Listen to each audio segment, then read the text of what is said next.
उनके 30 घर जो डिसॉल्व हो चुके हैं, जो डैमेज हो गए हैं, और उनमें कुछ 13-14 घर ऐसे हैं जो बिल्कुल खत्म हो गए हैं साहब।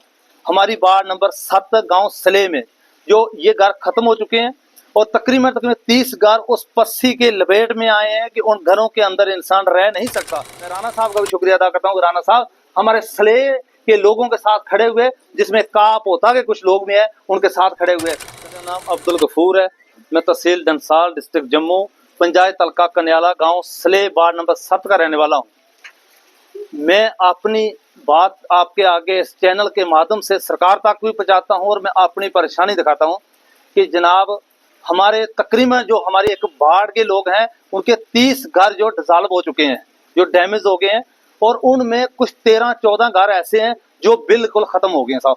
हमारी वार्ड नंबर 7 गांव सले में जो ये घर खत्म हो चुके हैं, और तकरीबन 30 घर उस पस्सी के लपेट में आए हैं कि उन घरों के अंदर इंसान रह नहीं सकता। मौसम साफ हो तो रह सकता है, जगह ऐसा बारिश का मौसम हो तो साहब हम नहीं रह सकते वहां। दूसरा ये कि हमारा जो माल मवेशी का वहाँ हमारा रहना बचना था, हमारा भैंस बकरी घोड़ा रखते थे, हम जो लोग वहाँ अपना कारोबार करते थे, तो जनाब हमारा जो फसल का रजीमेंट था वो भी सारा पस्सी के आने से खत्म हो गया। दूसरा ये है कि हमारे जो जमीन थी अपनी, किसी की 1 कनाल, किसी की 1 कनाल 14 मरले, मैं अपनी बताता हूँ कि जो मेरी मकान की जगह थी जनाब, उसको गवर्नमेंट अपने तरीके से कभी भी वेरिफिकेशन करे।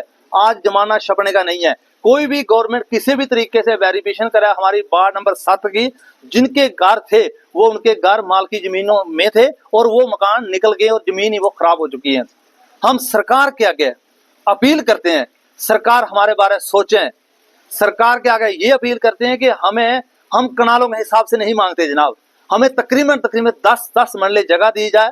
और ये भी हम नहीं कहते हैं कि हमें गांधीनगर या बठिंडी में चाहिए, नहीं जनाब, हम मजबूर हैं जनाब। हमें जमीन अपना हक दे दें सरकार, चाहे किसी भी साइड पर दे, जंगल की साइड दे दें, जहां सरकार को अच्छा लगे। हाँ, बस शर्त है कि गिरनी नहीं चाहिए जनाब। ये नहीं चाहिए कि आज गवर्नमेंट हमें हमारे पे एहसान करे, कल वो गिर जाए तो फिर हम किसको बोलेंगे जनाब, किसको बोलेंगे, किसको परेशानी दिखाएंगे। जहां भी दिखाना चाहे गवर्नमेंट हमें दे दिए, वो गवर्नमेंट की मर्जी। हमारी अपील है कि 10 मरले हमें जगह दी जाए और गवर्नमेंट हमारे पर मेहरबानी करे। और जो हमारा थोड़ा हमारा मकानों का रिलीफ भी देना, गवर्नमेंट हमारा पूरा कर नहीं सकती है जो नुकसान हुआ है, मगर गवर्नमेंट के आगे हम अपनी अपील कर सकते हैं कि हमारे बारे में कुछ करे, सरकार कुछ करे, क्यों हमारा हक है सरकार को बोलना। और राणा साहब ने जो अपनी अपील हमें की, इन्होंने अपना रद्द अमल जाहिर किया, हम इनका शुक्रिया अदा करते हैं। क्यों, इन्होंने बोला कि मैं किसी को सियासतदान नहीं हूँ, मैं आम लोगों की मदद करना चाहता हूँ जनाब।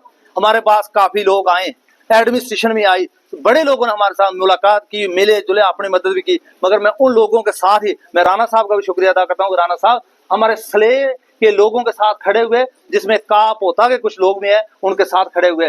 राणा साहब हमारे लोग यहाँ काफी लोग गरीब और मजलूम है, सरकार तक हमारी बात पहुंचाएं चैनल के माध्यम से, चाहे अपने तरीके से भी, कि हमारे सले के लोगों की परेशानी हल करें। इसमें खाली सले नहीं जनाब, कुछ कन्याला के लोग हैं, कुछ का के लोग हैं जनाब, हमारे लोगों की हेल्प करें। हम सरकार के आगे विनती करते हैं, हम अपना एक अपील पेश करते हैं जनाब, हम मजबूर हैं, हम गवर्नमेंट के साथ मुकाबला नहीं कहीं कर सकते हैं, गुजारिश करते हैं हमारे लोगों की हेल्प की जाए, मेहरबानी, शुक्रिया।